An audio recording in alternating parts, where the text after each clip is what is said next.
আজ প্রথম শখের হাঁড়িটা রান্না করতে গেলাম, আর রান্না করতে গিয়ে এমনটা হবে চিন্তাও করিনি।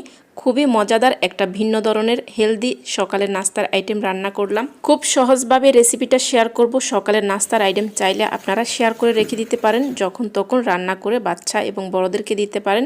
শেষ পর্যন্ত দেখলে আশা করি আপনাদের কাছে ভালো লাগবে। এখানে বেশ কিছু পরিমাণ শীতকালীন সবজি আমি ধুয়ে এখন সিলার দিয়ে সিলে তারপরে কেটেও নিচ্ছি।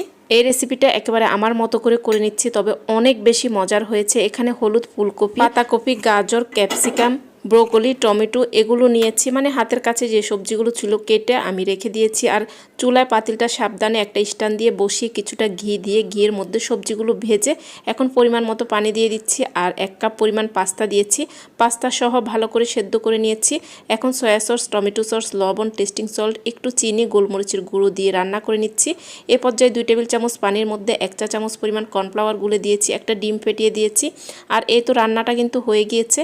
পাস্তা এবং স্যুপ টাইপের একটা রান্না হয়েছে, খেতে কিন্তু অসাধারণ হয়েছে। এখন সুন্দর চায়ের কেতলিতে চাটাও বসিয়ে দিয়েছি। যেহেতু আজকে শখের হাঁড়িতে রান্না করলাম, সেটাও কাচের ছিল, আর কাচের কেতলিতে চাটাও বসিয়ে দিয়েছি।